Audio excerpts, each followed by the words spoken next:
Hi friends, I am Renu Singh. तो आज मेरा एसबीआई क्लर्क प्री का एग्ज़ाम था।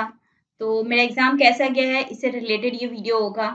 तो सबसे फर्स्ट थिंग कि हम लोग जो पैटर्न देखते आ रहे थे कि हाँ एसबीआई या बाकी सारे एग्ज़ाम में हम लोग को देखने को मिलता था कि इंग्लिश, क्वांट और रीजनिंग से ऐसे पैटर्न आता था। तो आज सुबह सुबह मैंने देखा कि ये पैटर्न चेंज हो गया है, रीजनिंग, क्वांट और इंग्लिश कर दिया है।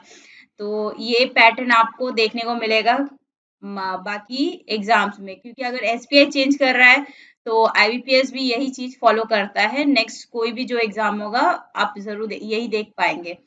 तो ये सबसे पहला चीज था। चलिए मैं आपको बता देती हूँ कि जब रीजनिंग स्टार्ट हुआ तो रीजनिंग में क्या क्या क्वेश्चंस आए थे। रीजनिंग में सबसे पहले हमारा मैंने देखा था एक पजल आया था, जो फ्लोर बेस्ड था। इसमें ये 7 फ्लोर्स थे, इस टाइप का क्वेश्चन था। और ये इजी था, मतलब बहुत ही इजी लेवल का रीजनिंग का पेपर सेट था। फिर इसके बाद सिटिंग अरेंजमेंट के क्वेश्चंस थे, जिसमें सर्कल वाला हमारा एक सिटिंग था।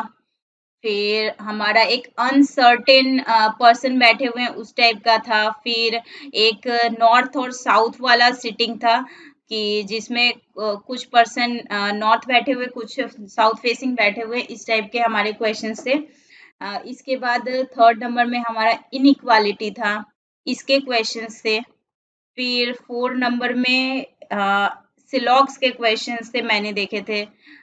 उसके बाद 5 में मैंने देखे थे एक अल्फा न्यूमरिक सीरीज था, इसके 5 क्वेश्चंस थे। फिर डायरेक्शन के क्वेश्चंस थे, एक डायरेक्शन के क्वेश्चंस थे। फिर 7 में मैंने देखा एक नंबर बेस्ड क्वेश्चन था। ये मिसलिनियस टाइप का ही क्वेश्चन था। इसमें बेसिकली ये दिया हुआ था ना कि कुछ नंबर्स दिए हुए थे, उसमें बता दिया था कि कौन कौन से प्लेस पे जो बैठा हुआ है नंबर्स जो है उसमें किसमें +1 करना और किसमें -2 करना है। आई थिंक इस टाइप का क्वेश्चंस था इसके रिलेटेड। तो ये भी काफी इजी था। फिर इसके बाद ब्लड रिलेशन का क्वेश्चन था, जो बहुत इजी था। फिर 9 नंबर में हमारा आता है मिसलेनियस कुछ क्वेश्चन। एक वर्ड दिया हुआ था, उसमें था कि आई थिंक नेक्स्ट ऐसे कुछ वर्ड बनेगा, इस टाइप से एक क्वेश्चन था। और एक ये वाला क्वेश्चन था, एक वर्ड दिया हुआ था जिसमें हमको फॉरवर्ड और बैकवर्ड वाले ये 2 टाइप के ऐसे क्वेश्चन थे। तो ये टोटल हमारा 35 क्वेश्चन में मैंने 35 अटेम्प्ट किया है, ये मेरा अटेम्प्ट हुआ है। इसके बाद हमारा क्वांट का सेक्शन आया। क्वांट में मैंने क्वांट का हमारा पेपर में सबसे पहले मेरा क्वेश्चन पेपर जो आया था वो डीआई आया था। डीआई के 5 क्वेश्चंस थे। जो डीआई बेस था बेसिकली मार्च, अप्रैल और मई के रिलेटेड कुछ डाटा थे, जो हॉस्पिटल रिलेटेड डाटा थे, उसमें पेशेंट्स रिलेटेड उससे बेस्ड था ये। सेकंड इसके बाद सिंप्लीफिकेशंस के क्वेश्चंस थे, 15 क्वेश्चंस थे इसके। फिर थर्ड नंबर में रॉन्ग नंबर सीरीज आई थी। फिर फोर्थ नंबर हमारा था वर्ड क्वेश्चन से, यानी कि वर्ड बेस्ड क्वेश्चन से 10 मार्क्स के। तो ये पूरा 35 में हम सिर्फ 25 ही क्वेश्चन अटेम्प्ट कर पाए हैं, या ये 10 क्वेश्चन हम अटेम्प्ट कर ही नहीं पाए, क्योंकि मेरा स्पीड थोड़ा स्लो हो गया है, क्योंकि मैं कोई भी मॉक अभी नहीं लगाती हूँ, सीधा डायरेक्ट जाके एग्जाम ही देती हूँ। इस चक्कर में, जो कि मेरी गलती है, जो मुझे नहीं करनी चाहिए, मुझे एटलीस्ट 1-2 मॉक तो लगाना ही चाहिए। इसके बाद इंग्लिश का सेक्शन आया। इंग्लिश का सेक्शन काफी इजी था। इसमें सबसे पहले आरसी था, जो आरसी बेस था, फूड हैबिट्स रिलेटेड ऐसे था। इसके ऊपर 9 क्वेश्चंस थे। फिर इसके बाद हमारा फ्रेज रिप्लेसमेंट का क्वेश्चन था, इसके भी हमारे 2 क्वेश्चंस थे। फिर हमारा एरर वाला क्वेश्चन था, इजी थे, मतलब उतने टफ नहीं थे इंग्लिश का सेक्शन। फिर हमारा सेंटेंस रीअरेंजमेंट का था, जिसमें ए बी सी करके कुछ कुछ वर्ड्स को बोल्ड किया हुआ था, बस उनको अरेंज करना था, एक सेंटेंस में दिया हुआ था। इस टाइप के क्वेश्चंस थे, 5 क्वेश्चन थे। फिर सिंगल फिलर्स थे, इस टाइप का एक क्वेश्चन था। इस टाइप के क्वेश्चंस थे, 4 क्वेश्चंस आई थिंक। फिर लास्ट हमारा एक था पैराजम्बल। ये क्वेश्चंस था कि इसका मुझे लगा कि इसका सीक्वेंस था बी डी ई ए सी, ऐसे सीक्वेंस था। ये राइट सीक्वेंस होगा।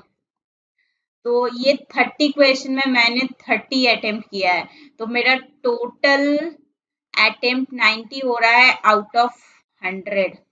ये मेरे अटेम्प्ट इतने हो रहे हैं, तो मैं कट ऑफ का कुछ प्रोडिक्शन नहीं कर सकती हूँ, क्योंकि वेस्ट बंगाल से मैं बिलोंग करती हूँ। यहाँ पे वैकेंसी काफ़ी लेस आई हुई है, और ऊपर से यहाँ पे बहुत ज़्यादा पार्टिसिपेंट है, तो मुझे कोई आइडिया नहीं हो रहा है कि कितना कट ऑफ जा सकता है। लास्ट ईयर यहाँ पे 80 कट ऑफ गया था एसबीआई का, तो लास्ट ईयर मैंने मेंस दिया था। पर इस साल का मुझे कोई आइडिया नहीं है, क्योंकि मैं अभी उतना पढ़ाई से मेरा उतना फ्लो नहीं चल रहा है, टाइम नहीं मिल पा रहा है, इसलिए मैं उतना पढ़ नहीं पा रही हूँ। तो कट ऑफ प्रिडिक्ट करना थोड़ा डिफिकल्ट होगा, क्योंकि पेपर का लेवल इजी था। अगर पेपर थोड़ा भी मॉडरेट होता है तो कट ऑफ प्रिडिक्ट करना थोड़ा इजी हो जाता है, लेकिन पेपर का अगर पेपर इजी हो जाता है तो फिर कट ऑफ बहुत हाई चला जाता है। इसलिए मैं कोई कट ऑफ प्रिडिक्शन नहीं कर रही हूँ। अब चलिए देखते हैं कि एग्जाम क्लियर होता है कि नहीं होता है। अगर हो गया तो अच्छी बात है, मैं मेंस जरूर अपेयर करूंगी। अगर नहीं होगा तो कोई बात नहीं, मुझे उतना बुरा भी नहीं लगेगा। इसके अलावा मैं बता देती हूँ कि मेरा आईबीपीएस पीओ मेंस भी है, तो मैं उसके लिए ज़रूर अभी कोशिश कर रही हूँ टाइम निकाल के पढ़ने की, जो कि हो नहीं पा रहा है, लेकिन मैं कोशिश कर रही हूँ। मैं 26 को आईबीपीएस पीओ मेंस है, तो ये बस हम जस्ट जाके एग्ज़ाम दिए थे और कुछ नहीं। यही बस आप लोगों के साथ मेरा एक्सपीरियंस शेयर करना था कि मेरा एग्ज़ाम कैसा गया है। जिन लोग का कल एग्जाम है, तो उन लोग को मैं यही एडवाइस करूंगी, इतना पैनिक होने का कोई ज़रूरत नहीं है। पेपर का लेवल इजी है, बस आपको फुल एक्यूरेसी रखनी है अपने जो भी अटेम्प्ट्स कर रहे हैं उसमें, क्योंकि नॉर्मलाइजेशन में ही आपको एक्यूरेसी ही काम देगी। और जिन जो लोग सोच रहे हैं कि नहीं हम 100 अटेम्प्ट करके आएंगे, ऐसा कुछ नहीं होता है। अगर आपकी एक्यूरेसी अच्छी रहेगी तो ही आपका एग्जाम अच्छे से निकल पाएगा। तो बस यही एडवाइस है। जिन लोग का आज एग्जाम हो गया है उन लोग को मेंस का प्रिपरेशन स्टार्ट कर देना चाहिए। और अब मान लीजिए आपका क्लियर नहीं भी होता है ना, तो ये प्रिपरेशन आपको नेक्स्ट एग्जाम में काम देगा। जैसे कि मैं अपना ही एग्जाम्पल आपको बता सकती हूँ कि ये सारे एग्जाम मैं अभी बिना कोई प्रैक्टिस वगैरह के जाके डायरेक्ट प्री दे के आ रही हूँ। तो ठीक है, पहले का मेरा जो किया हुआ है उसके अकॉर्डिंग ही मैं अभी एग्जाम दे के आ रही हूँ। नहीं तो अगर मैं 90 अटेम्प्ट करना इतना भी इजी काम नहीं है विदाउट एनी सिंगल मॉक। तो यही बस आप लोगों के साथ शेयर करना था। और जिन लोगों का कल एग्जाम है उन लोगों को बेस्ट ऑफ लक। आप अच्छे से एग्जाम दीजिएगा, काम रहिएगा और अच्छे से एग्जाम दीजिएगा। और अगर आपको ये वीडियो थोड़ी सी भी अच्छी लगी हो तो वीडियो को लाइक कीजिएगा, शेयर कीजिएगा, चैनल को सब्सक्राइब कीजिएगा। And thank you for watching it, and best of luck for your future exam.